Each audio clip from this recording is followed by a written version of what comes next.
Alright guys, so here we are. I'm working on the page of my comic book, and a couple of things that I would like to mention here is, first off, before you start your comic book, you gotta make sure that you start with just thumbnailing your ideas out, and that's essentially what I do here.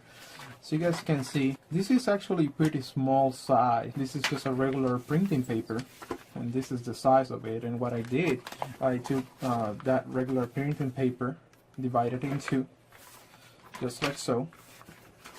And now I get to just very loosely draw out some ideas. These ideas are disposable. These ideas are just getting the main story out of my head. What I'm gonna do right now is flesh this one page out for you, so you know more or less my train thought. So as you can see, things barely make sense here. It's just scribbles and doodles all over the place. This is part of my process. Once I have this, what I do now is just spend more time on each panel, defining it a little better, okay, to the point that I get to something like this and it's more clear. So this, if you see it, it might not make sense to you, but it does make sense to me. Just the fact that I can tell that this is a character here, here's my other character, these are some speech bubbles, here's part of the background. Over here I have one character here, another one here. Over here I have both characters looking at each other, and over here I have one of the characters kind of looking up. And I'm gonna go ahead now and flesh each one of them out. For this particular stage, what I do is I grab a pencil, and this is a color blue pencil, so hopefully you'll be able to see it, but I go ahead and sharpen it as much as I can, and at this point I start kind of going over it.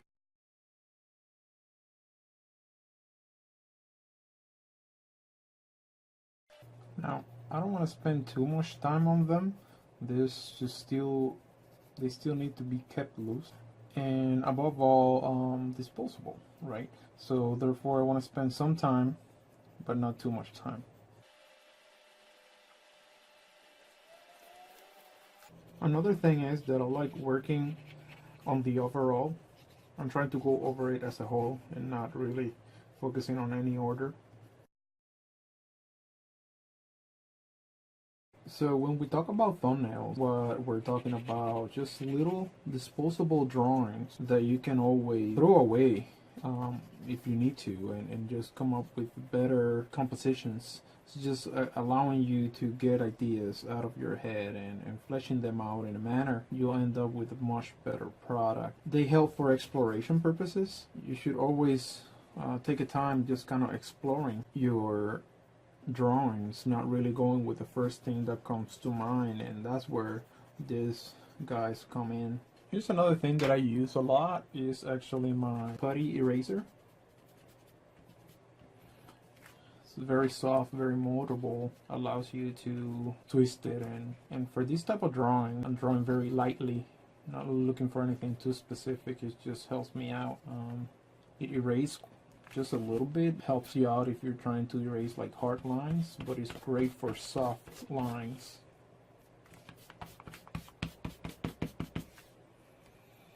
Also helps me for cleaning up an area. If I feel it's too much going on to the point that it's a little confusing, then I can go back and use this.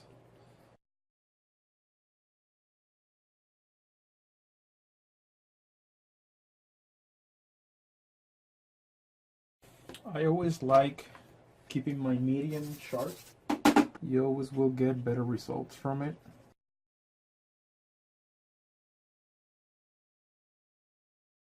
One thing that I really enjoy about this particular process is the fact that I'm allowing my brain to start finding out within these scribbles the actual shapes.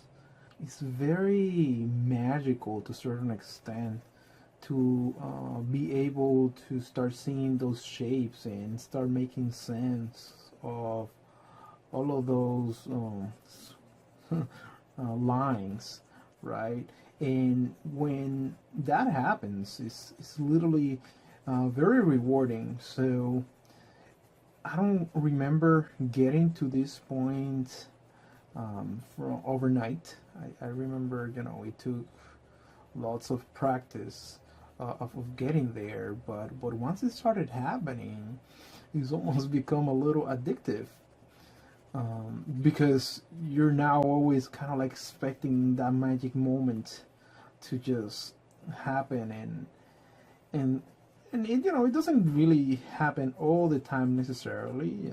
I think you has you need to be in a specific state of mind, meaning that let's say I'm a little too tired, and I don't really feel like drawing, or maybe I got too much responsibilities, or things happening in my mind, and at that point it's harder for me to even concentrate on what I'm doing. This stage only happens when you're totally losing yourself into what it is that you're doing. You're so into your drawing. You're really feeling it, and have your attention into it so much that is almost allowing you to see beyond what is on the current page. Part of your brain now also takes over, and it's no longer, it's almost abstract, right? It's no longer about what is there, but it starts to being about what is not there yet, if that makes any sense. But it's incredibly rewarding. It may not happen overnight, so do not look for that feeling, I guess is what I'm trying to say. Wait for it to happen naturally. Sooner or later it will happen though, and when it does, you'll be glad it did, because it's really, really nice. Now, not too many people draw this way. Some other people have different techniques and different ways of approaching the actual image. However, for me, this has been incredibly empowering to know that this happens after you being actually going into your drawings for a while. So yeah, there it is again. You saw how rough this was at the beginning, and now it's really, taking shape on its own. So, in order for you to get this type of lead, what I tend to do is I actually just go over with a blade. You gotta be careful though while doing this, but will allow you to spend less time sharpening your pencil, right? And you have lead that will last even longer. It will also consume your pencil, right, much faster, so keep that in mind. Alright, so that's that. Another thing that I have here is a little pencil extension. It's awesome. Like, here's the size of the actual pencil, like, pretty small. So just put that in there, and now you can really use the pencil to the end of its usefulness. All right, and then what I do with this, I actually grab my, I do this so I don't have the lid, but then I can put the stuff in and just throw that away. And that's that.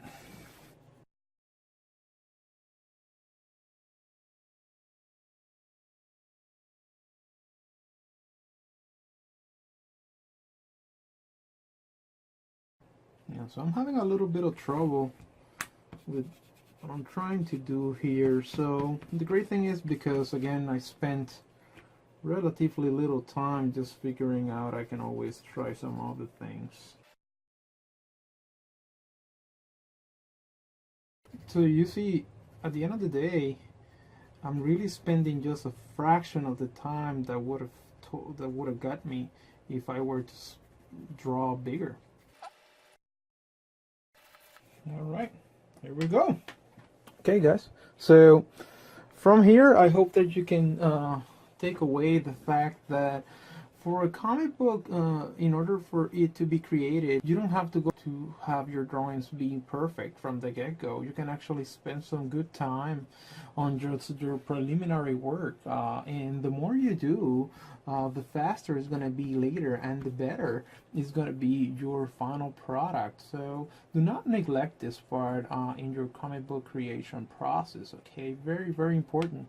And just think about this. If you spend maybe, let's say, a couple of days just really fleshing out your comic book like this very loosely, you'll be able to finish much more faster. Not only that, this is the trick that professionals use. That's why you you see that they have lots of comic books and products out there, is because they pre-plan their work. And what happens after this is that they send this first draft to their art directors.